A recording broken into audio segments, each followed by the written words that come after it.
11 horas e 30 minutos pelo horário de Brasília. Hoje é sexta-feira, dia 28 de abril de 2023. E esse é o Jornal do Empreendedor, segunda edição, então seja muito bem-vindo. Eu sou Sebastião Garcia e convido você para acompanhar comigo a partir de agora as principais notícias do dia. Consumo das famílias em supermercados sobe 7,29% em março. Medida provisória com o novo salário mínimo de R$ 1.320 deve ser editada até domingo. E ainda, depois de 2 meses de queda, número de emprego com carteira assinada sobe em março e atinge o maior nível desde setembro do ano passado. Tudo isso agora no Jornal do Empreendedor, segunda edição.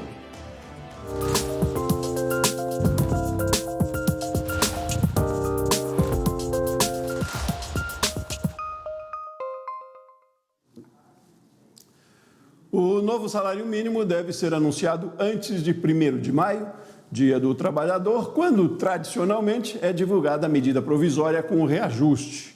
De acordo com o ministro do Trabalho, Luiz Marinho, o mínimo vai passar de R$ 1.302 para R$ 1.320. Marinho também anunciou o envio ao Congresso de um projeto de lei que muda as regras do piso. A nova fórmula será feita com base na inflação do ano anterior e do PIB de 2 anos antes. A proposta ainda não tem previsão de ser votada pelos parlamentares. E nessa quinta-feira, em uma audiência pública no Senado, foram discutidas a taxa de juros e a inflação do país. Participaram o ministro da Fazenda, Fernando Haddad, a ministra do Planejamento, Simone Tebet, e o presidente do Banco Central, Roberto Campos Neto. Haddad voltou a criticar a taxa básica de juros a 13,75% ao ano. Disse que, se continuar assim, o país vai enfrentar problemas fiscais por conta do aumento da dívida pública. E defendeu que as decisões do Banco Central caminhem junto com a política fiscal do governo. Eu não tenho como dissociar o monetário do fiscal. Não é fácil tomar medidas impopulares, mas são medidas que justamente saneiam as contas para permitir um horizonte de planejamento maior. Portanto, o trabalho tem que ser a muitas mãos. Um reforçando o trabalho do outro. O monetário fortalecendo o trabalho do fiscal, o fiscal do monetário e também o prudencial. Porque nós estamos com vários setores da economia drasticamente afetados. Campos Neto rebateu. A dívida não é alta porque o juros é alto, é ao contrário. O juros é alto porque a dívida é alta, né? Quando você é endividado, vai no banco, o banco faz uma análise de crédito e diz, olha, você é muito endividado, não é disciplinado e não paga a sua dívida, o seu juros é mais alto, né? Isso a gente não pode confundir causa com efeito nesse sentido. A aposta do governo é que, se as pautas econômicas se provarem viáveis, o Banco Central pode diminuir a taxa de juros. E na Câmara dos Deputados, os pequenos negócios foram pauta da Comissão de Indústria, Comércio e Serviços. O secretário de Micro e Pequena Empresa e Empreendedorismo do Ministério do Desenvolvimento, Milton Coelho, citou a alta taxa de juros básica do país, que está em 13,75% ao ano, como desafio para a quitação de créditos. O governo articula medidas para diminuir o endividamento das pequenas empresas, que chegam a comprometer mais de 30% do custo mensal com o pagamento de dívidas. Ainda dá tempo para empreendedores se inscreverem no Prêmio Nacional de Inovação, organizado pelo SEBRAE e pela CNI, a Confederação Nacional da Indústria. O prêmio é um reconhecimento e um estímulo às práticas inovadoras nas empresas de todo o país. E aí, para falar sobre a importância e os detalhes da inscrição, eu recebo o Tiago Cunha, gestor de inovação do SEBRAE. Bom dia, Tiago, tudo bem?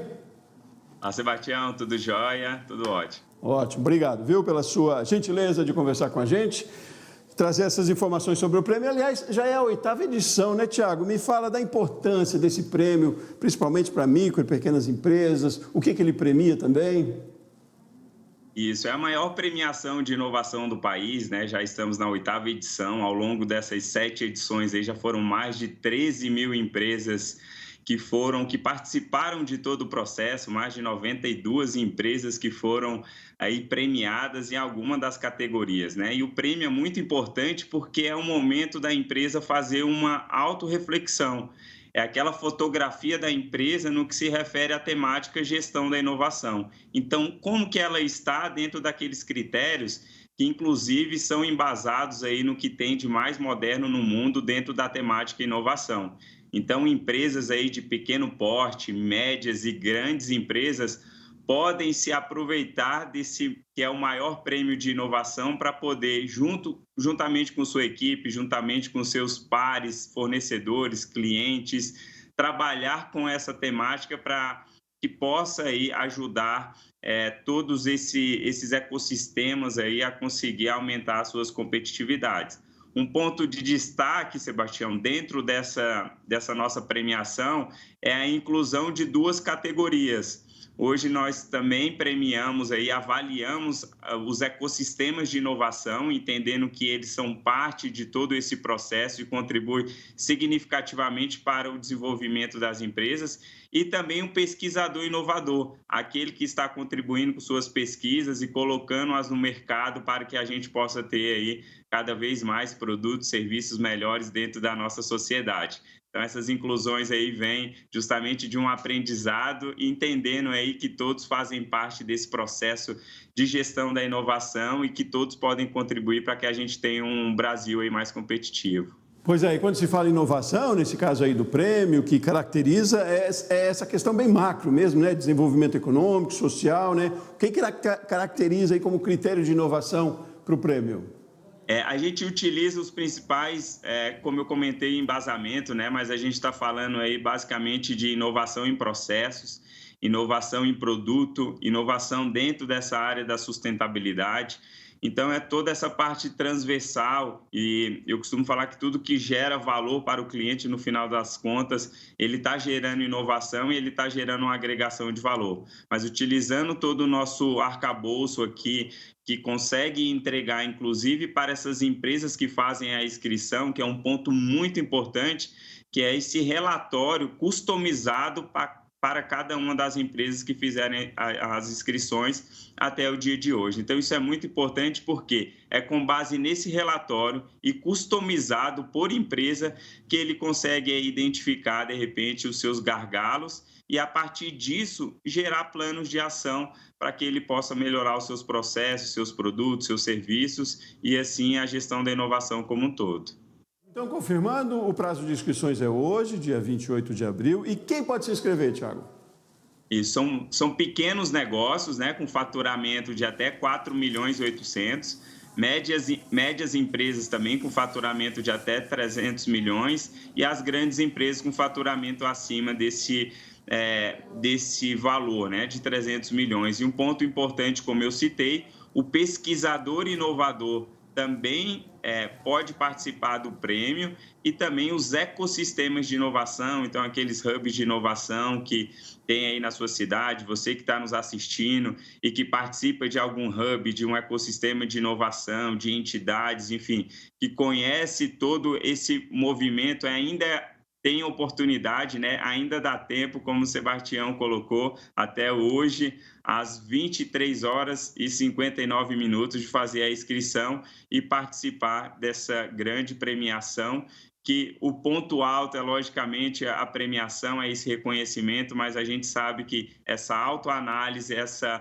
verificação, esse diagnóstico que a empresa consegue ter, já é um grande ganho e consegue fazer com que ela eleve os seus patamares aí a partir desses diagnósticos que são realizados. Tiago, para encerrar, só me dá o endereço da inscrição, então. É no site da CNI, do Sebrae, como é que é? Isso, é www.premiodeinovação.com.br. Maravilha. Tiago Cunha, gestor de inovação do Sebrae, muitíssimo obrigado pela sua participação aqui com a gente. Sucesso nesse trabalho aí, parabéns pela iniciativa. Valeu, obrigado. Um abraço. Vamos seguir? Vamos fazer um intervalinho? No próximo bloco você vai saber qual setor mais contratou em março. Nós voltamos em instantes.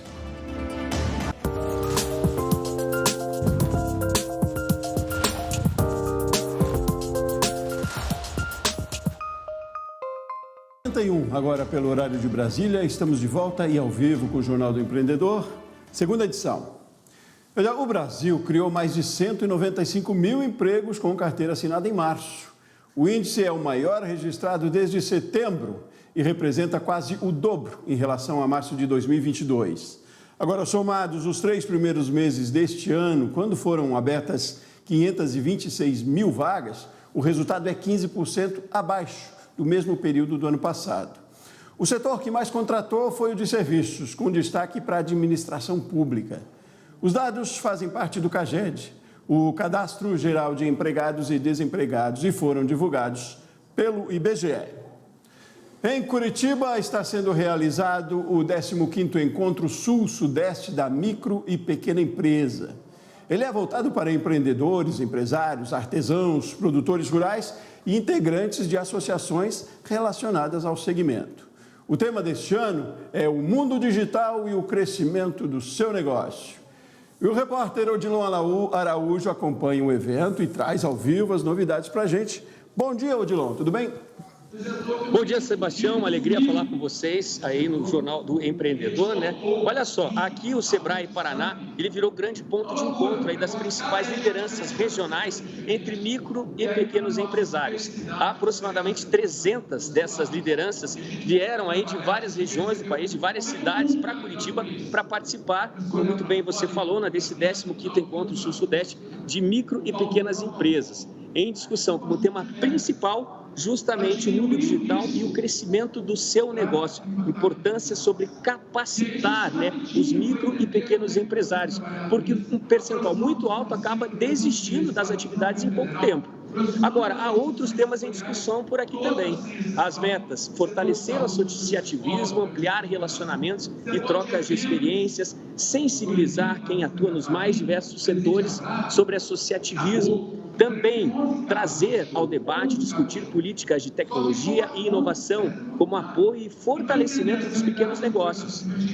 E assim, aqui, o que está acontecendo neste momento? Quero trazer para vocês o cenário agora, né? Foram várias formalidades, né? Agora há pouco, o secretário da microempresa do desenvolvimento falou, Milton Coelho, né? E neste momento a palestra é com o Bruno Quick, que é o diretor técnico do Sebrae Nacional, justamente destacando o mundo digital e o crescimento do seu negócio. Muita expectativa entre os assuntos discutidos por aqui, lideranças femininas, né? A preocupação em trazer a inclusão também para os pequenos empresários. E aqui do meu lado eu estou com um convidado especial, ele é coordenador, né, da Conamp, Carlos Magno Bittencourt, para falar sobre esse desafio do micro e pequeno empresário diante das novidades desse mundo tecnológico que nos surpreende a cada momento. Quais são os principais desafios hoje? Nós estamos passando do mundo analógico para o digital há muito tempo. E às vezes as micro e pequenas empresas demoram para esse processo justamente pelo tamanho delas, pela envergadura delas. Mas justamente esse processo que nós temos, dessa evolução que nós temos em relação à tecnologia, isso as empresas já estão assimilando. E elas precisam estar na vitrine global hoje. Principalmente porque o nosso tema aqui, o crescimento do seu negócio, e essa palestra agora a partir das vendas, a nossa empresa fica na vitrine global quando se usa essas tecnologias e principalmente as plataformas importantes que são sustentadas pela internet. Esse é um momento importante. Carlos, algo muito curioso que aconteceu aqui no começo, queria compartilhar com você também, Sebastião, com nossos telespectadores. Conversei com algumas das lideranças, né? O pessoal que veio aqui representando as associações em Santa Maria, no Rio Grande do Sul, me falou que por lá há muita preocupação com o artesanato e esse entrave é grande na questão das tecnologias. Mas há também a questão burocrática aí, né? Formalizar a pequena empresa. Às vezes a pessoa trabalha como pequeno empresário, mas ainda não se formalizou. Isso acaba sendo um gargalo, a pessoa deixa de crescer. Exatamente. E a porta de entrada hoje é a partir do MEI, o microempreendedor individual. Nós temos uma quantidade imensa de pessoas hoje que são empresárias, mas empresárias informais. E aí a porta de entrada é a partir do MEI. Então ela se formaliza, ela vai ter uma cobertura, guarda-chuva social. Isso é importante porque a questão relacionada a INSS, a aposentadoria, e ela contribui com um valor hoje na faixa de R$65 mensais. Isso, ela incorpora ela ao sistema e ela, como MEI, ela passa a obter um CNPJ e atuar como empresário. Quer dizer, vale sempre a gente trazer essa informação, né? Eu queria também compartilhar com vocês o que disse o presidente nacional do Sebrae, o Décio Lima, na abertura aqui do encontro. Ele destacou que assim, estou aqui para dizer para vocês que vocês não são pequenos, são grandes nesse país. Essa foi uma das falas mais emblemáticas dele hoje na abertura do evento e existe uma explicação para isso, né, cara? Hoje eles são responsáveis em geração de 72% dos empregos no Brasil, equivalem também a 30% do PIB, ou seja, quase um terço, e equivalem a 95% das empresas que nós temos no Brasil. Hoje, de cerca de 20 milhões de empresas CNPJs, 95% são micro e pequenas empresas dos MEIs. Só para você ter uma ideia, desses 20 milhões, 12 milhões são MEIs. Então é aquela porta de entrada, é aquele pipoqueiro, aquela pessoa que trabalha no salão de beleza, a manicure, pedicure, né, a doceira, alguém que trabalha, né, tem um talento, uma vocação, e aí ela consegue ingressar como empresária, obtendo o CNPJ a partir do MEI. Nós não queremos que ela seja para o resto da vida um MEI. Nós queremos que ela cresça o MEI, o limite de R$80 mil de faturamento ano. Nós queremos que ela passe para uma ME, microempresa, que o faturamento é R$360 mil por ano, e depois até 4 milhões e 800, que são os pequenos negócios. Tá certo, Carlos. Muito obrigado pela sua participação com a gente. Eu agradeço. Por aqui, Sebastião, os painéis continuam, como eu falei, à tarde, várias outras discussões, várias outras metas aí para os pequenos e microempresários, né? Então, ficam os empresários que participam aqui na expectativa para todos esses painéis que estão acontecendo nesta sexta-feira.